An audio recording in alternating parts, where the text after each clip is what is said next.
We had a number of things to cover with this afternoon. Has everybody figured out the QR code on the back of their badge? Okay. Since the agenda keeps slightly changing, this is really the most efficient way, besides paper's too frickin' expensive. Right now, I would like to introduce Erich Pratt, who is the Senior Vice President for Gun Owners of America, and he's going to talk about what President Biden, Vice President Harris, Senator Schumer, and Congresswoman Pelosi have been up to in the last year or so.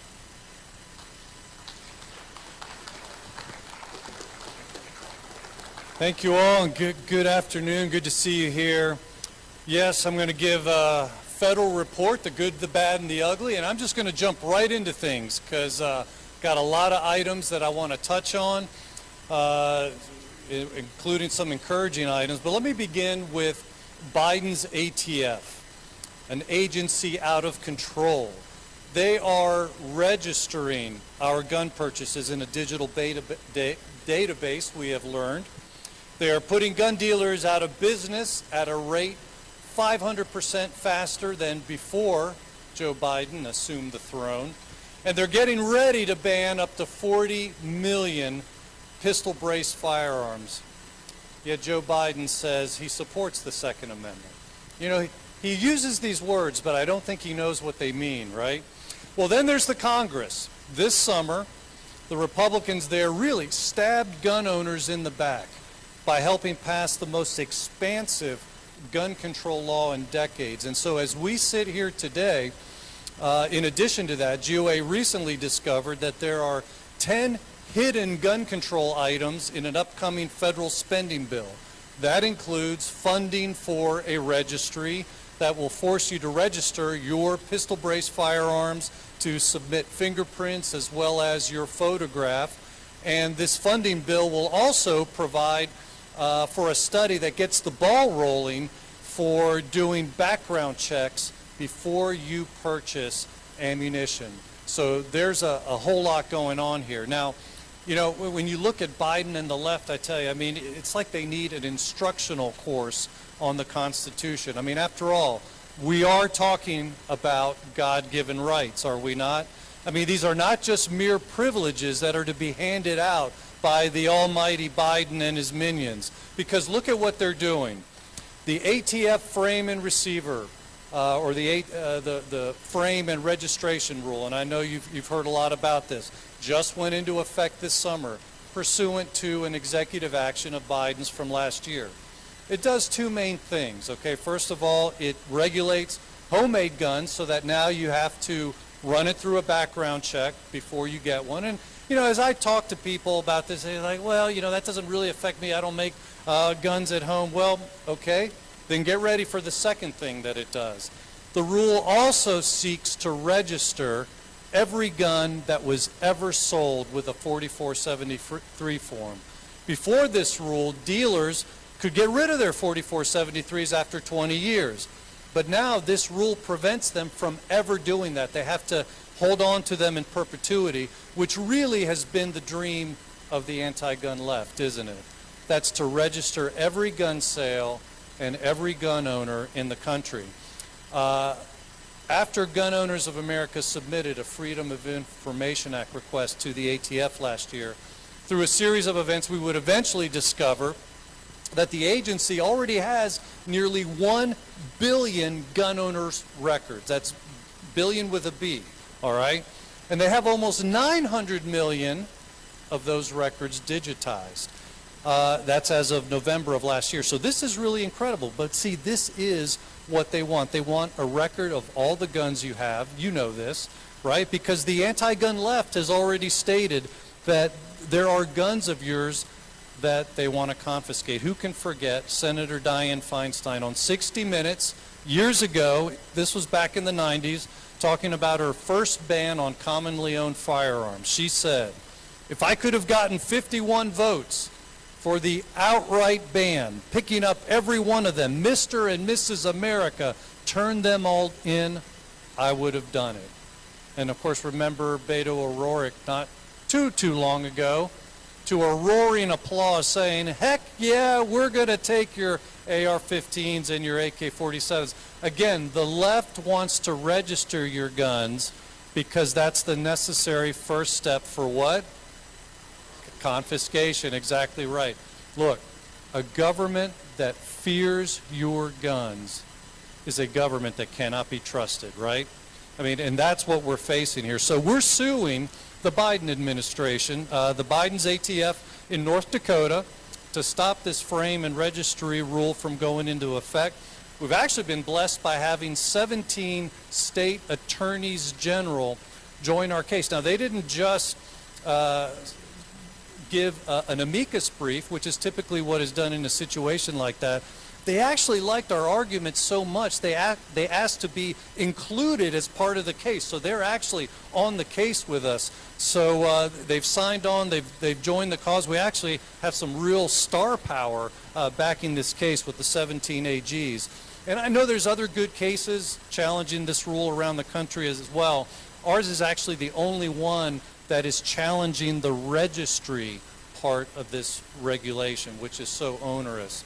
So if you want to follow the progress on this case, if you haven't already, go to our website at gunowners.org, sign up for our free email alerts, follow us on social media, and we'll be keeping you up to date with what happens on this. Also, Representative Michael Cloud of Texas has introduced the No Registry Rights Act.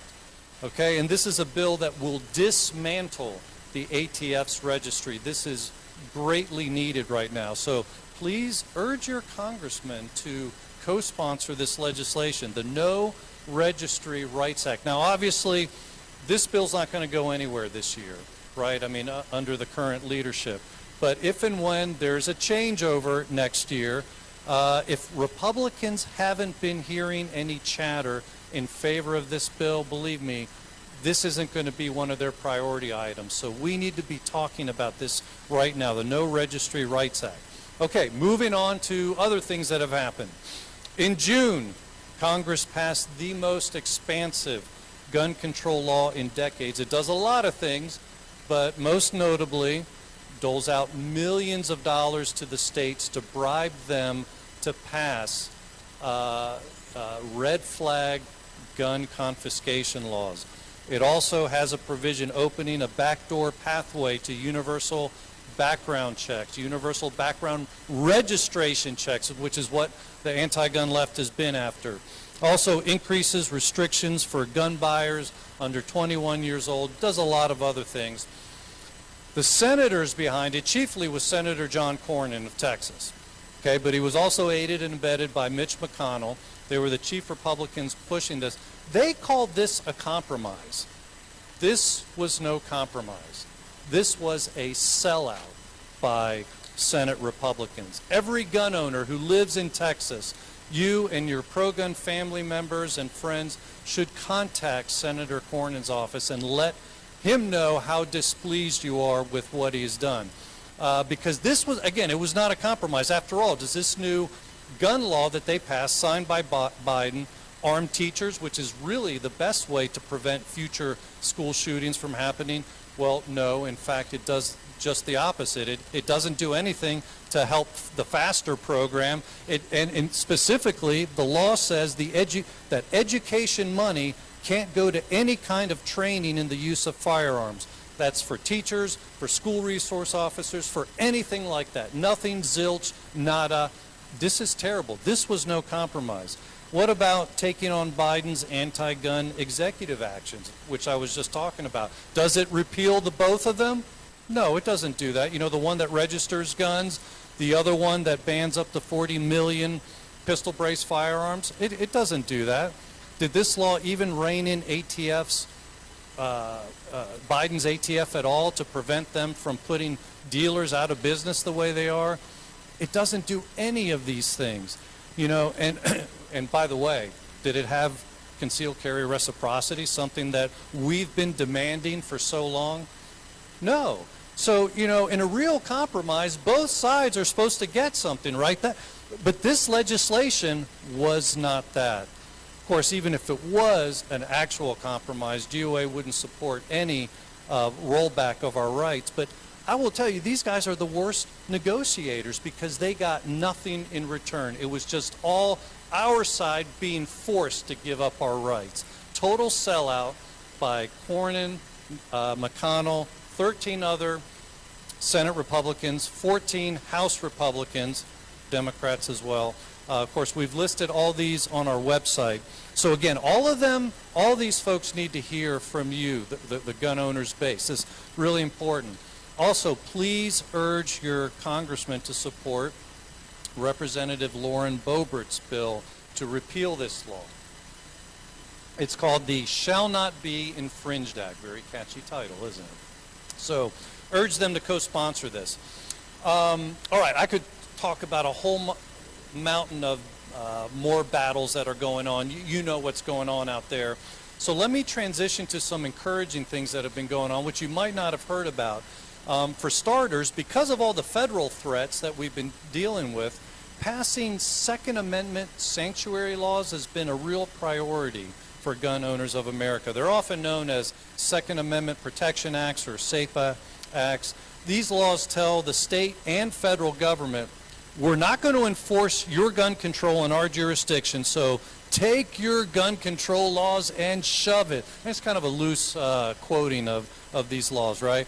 Well, I'm happy to report that we are really making some progress and headway on this front. Before Joe Biden took office, there were only 4 states that had passed these kinds of laws. But during the Biden administration, the number of SAPA laws, sanctuary for Second Amendment, has quadrupled. I mean, before Biden, there was actually more immigration sanctuaries than there were Second Amendment ones, but that is totally flipped now because now there are 16 states that are protecting the Second Amendment against Joe Biden. So folks, we are making progress. This is really important. And the best of these states, by the way, is, believe it or not, Wyoming. This year, Gun Owners of America, we pushed really hard in that state to get the toughest penalties. Somebody who would dare enforce Biden gun control could face a year in jail. A government official could spend a year in jail. So, I mean, that's really the model. That's the model that you guys need to take back to your states. But that's not all. GOA also squared off in court against Bloomberg's Everytown in Oregon, and he is trying to get overturned a citizen-passed Second Amendment sanctuary ordinance. And GOA came into the state to defend the measure, and ultimately we won, and Bloomberg got sent back. Yes? I think I have 5 minutes, right? I don't have 5 minutes. My time has been shortened. Okay, okay. Well, I guess I will just wrap it up there. For more information on that, go to our website. Let me just, if I could, just say one more thing I think that's been really exciting. You guys are making a difference. The grassroots is making a difference, and this is really key because I want to encourage you guys with this. In one gun control battle this year, we generated over 100,000 phone calls, letters, emails into Senate offices. We had Senate offices telling us, your grassroots are so loud. It is incredible. We heard from multiple sources that senators that typically vote for gun control in some way or another, they said, we're not going to do it because we're just being hammered by the grassroots. I want to encourage you with that. I've had several of you tell me, I send in those postcards, I send the emails. I want you to know it makes a difference. You may feel like, oh, they never listen to us, we're losing. No, it makes a difference. So you can get them, sign up for our emails for free, gunowners.org. I want to thank you for all the work that you guys are doing. Thank you.